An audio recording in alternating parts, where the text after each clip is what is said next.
welcome to another episode of Metal Labs, our Addiction and Wellness podcast. My name is Jonathan Gray. I'm the CEO of Adult and Teen Challenge of Maryland. It is my pleasure to be your guest host today. And with us is another special guest, Dylan Walker, who we're going to talk about his journey and his process and how he came through his process and his victory in recovery. So, Dylan, how are you doing? I'm doing good, PJ. Good. I've known Dylan for, we were just talking about it, probably 10 years now. He's on our staff. He's come so far, and he helps others with recovery. So we wanted to talk about his journey and how he got here and how he's learned to get where he is. So, Dylan, let's talk about that. Tell me about your life. How did addiction become part of your life? So, addiction was almost rooted in my bloodline, as you can say. My grandfather was an alcoholic. My father was an alcoholic addict. My father actually passed away because of addiction. And I was in high school, and I went to a private school for sports.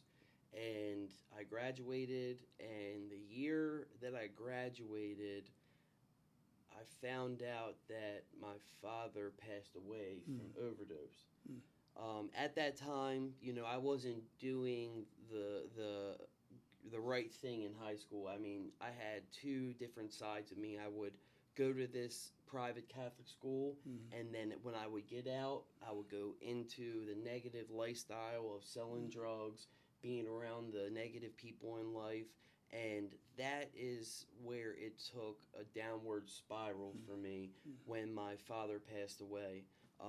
I can still remember to this day when I found out that my father passed away. I took all the drugs that I had at that time, and I just took all of them at one time. And it was, I don't want to say it was a suicidal attempt. Like, that wasn't my intentions, but I just wanted the pain to go away. And through that experience, I woke up every single day having a part of me missing, which drugs filled. What ended up being your drug of choice? My drug of choice was opiates. I first started out on Percocets, and then it led to oxycodone, and then probably around 2014, 2015, they stopped selling the narcotics that I was taking. So I had a friend of mine that said, well, you're spending $60 for just one pill. You can get a pill for $5 that will give you the 10 times more high than it is. And that's when I fell into my heroin addiction. And it was a long, hard road, because at this time, my addiction brought me to a place where I was losing all the jobs that I had.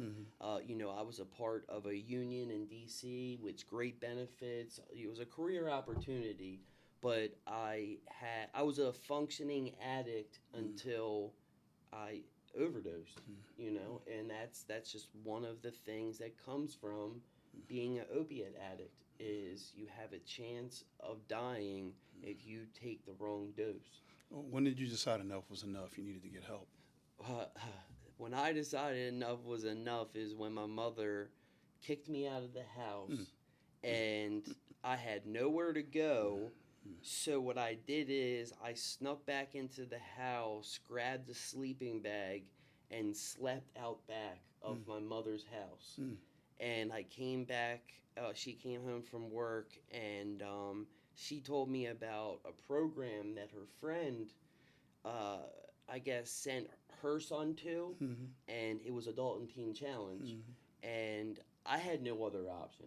You know what I mean? I had at least 6 court cases. I mean, you were with me through all of them. I was facing a significant amount of prison time. And honestly, when I went into Teen Challenge the first time, I was like, I'm just doing this to get out of the legal trouble. But then when I was there, I found God. And that hole that I had from losing my dad, God filled that hole. And it made me into the person I am today. And through that effort of continuous doing the right thing, you know, you gave me the opportunity to go back to school. You know, I graduated. I'm an addiction counselor now. So, you know, it really, honestly, my life would not be where it is today if it I wasn't want to for go back you. to something you said, though. Yeah. You came into the program. A couple things happened. First, you said your mom put you out. Yeah. So something shook. Yeah. Something had to be shaken. Yeah. And the other thing you said was when you went into the program, the addiction recovery wasn't the primary thing. You were just trying to get out of legal trouble. Right. So these other factors kind of drove you to that place where addiction recovery became possible. Yep. Now, did you look back and see that, or rather, did you know that was happening then, or did you look back and see that's what happened? I look back and I saw that's what happened. Right. Okay. You know, through my experience of going through Teen Challenge, it made me a person that I never thought I would ever become. You know what I mean? I enjoy every day waking up and helping an individual who is suffering from addiction. It honestly brings me pleasure, and it brings me to a point where I know how it feels to be homeless and to be running the streets. I grew up in Baltimore City. Baltimore City is the heroin capital of the world. So when you're living and you're surrounding yourself by those type of people, all you know is one thing: obtain drugs, sell drugs, and be in that negative atmosphere. So it took me a while to understand that part of me I needed to get away from. Was it a straight line for you? From addiction to recovery to where you are? Do you feel like it's a straight line? No. I mean, I literally have had bumps in the road. You know, I injured myself in a softball accident that broke my leg in 3 different places, and I got put on pain medicine, and that pain medicine brought me back to a feeling that I haven't had in a really long time, and I fell back into my addiction in some ways. Like, I wasn't stealing or doing the crazy stuff I used to, but I was now dependent on that opiate because I was trying to treat my pain from my leg, and it snowballed. It was a snowball effect. And one thing that I would say about addiction, it's an insanity cycle. An insanity cycle is when you're doing the same thing over and over and over again, trying to get a different result, but it ends up always being the same thing. And that's what most addicts suffer from, is their own insanity cycle. That's why you see so many people go to prison for drugs or selling drugs, and then they come back out and they go back to selling drugs or doing drugs, because that's the insanity cycle that they're in. And when you're inside the cycle, you can't see it. No.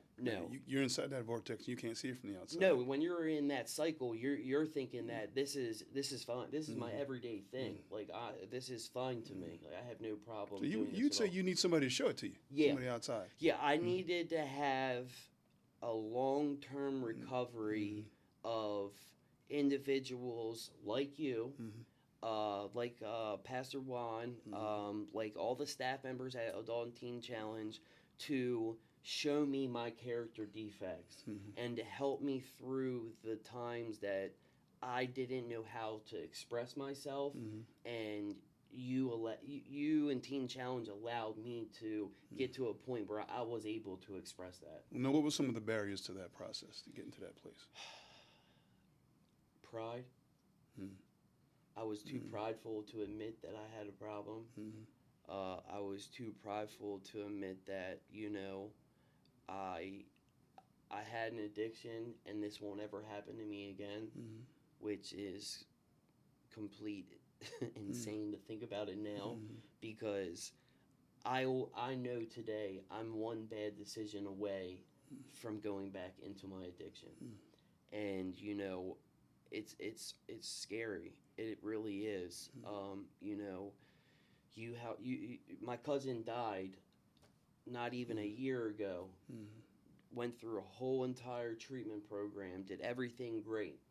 He just did one bad mistake by using again, and he's no longer here on earth. I mean, he's with our Heavenly Father, but it's always, I tell everybody, we're all one bad decision away from either ending our life or causing a problem that will affect you for the rest of your life. It's interesting that when I asked you for barriers, you went right to stuff in your own mind. Yeah. You went right to your pride. Yeah. So are you saying most of the barriers you've encountered have been the barriers inside of your own head? Yes. Yeah. Yep. Not so much outside life or anything else. It's in your own head. It's in my own head. I've never had any barriers that's been on the outside. I come from a great family that loved me. I went to a Catholic private school for sports. I was able to land all these great jobs, but it was something instilled in me. And I don't know if it was the genetics that I got from my father, because I also have an older brother who suffered from alcoholism for a long period of time, and now he's 20 years sober. But it was almost like that gene that I had inside of me of an addict. Once I found my drug of choice, it was like a light bulb. Like, it literally trajected me into a place I never thought I would be. Now, you mentioned family. Were they helpful in your process, your recovery process? process? Yeah, 100%. Yeah, my mother was completely behind me, wanted me to get the help that she needed. My other family members were there for me. The biggest supporter that I have today is my wife. My wife is my rock. When I'm slipping in any area of my life, she's the one that calls me out. And I'm blessed today to have a person like that can help me remain accountable for my life. So do you feel like there was what were your relationships like with your family during the recovery process? So it was rough in the beginning. I did a lot of negative things towards my family. I stole from them. Made promises that I didn't keep. And it took a significant amount of time for me to repair those relationships. And to this day, there are some of my family members that still have not forgiven me for the things that I've done. And I've been sober for quite some time now. Yeah, and been a while. It's hard for me sometimes because I want that relationship back, but I have to let them come to me and, I guess, almost say, I forgive you, because I'm willing to say I'm sorry, but they're not willing to come and see me so I could apologize to them. But you've had family, you've reconciled with family. Yeah. Yeah, how did that? Now, you said you took some steps to do that. You apologized. How are those relationships now? Oh, great, great, yeah. I wasn't allowed. So my oldest brother has 2 girls, right?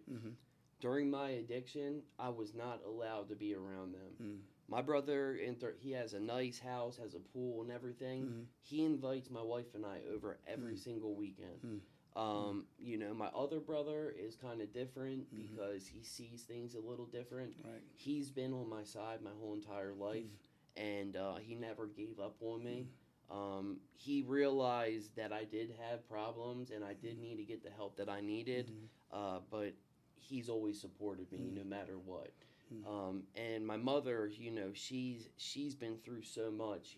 She had a husband, was an addict, and she had to split apart from him because she saw his negativity and what it was bringing to our family. So we moved on. I lived with my mom for a long period of time. We'd go to my dad's house on the weekends growing up. But when I would go to my dad's house on the weekend, he would be in the bathroom for a significant amount of time. And I'm like, what are you doing in here? And, now that I grew up and I went through addiction, he was smoking crack in the bathroom. And, I'm 8 years old and I'm on the other side of the door and he's doing that. And it's just like, it's trauma. Yeah. It's a significant amount of trauma. Now, you mentioned your wife. How long have you guys been married now? So we've been married now for a year. Okay. Yep. But you've been together for a while. We've been together for 5 years now. Yeah. Now you've been married a year. Yep. A little bit over a year. Yeah. Yep. Now, she also helps with counseling too, right? Yeah, so she got into counseling because of me.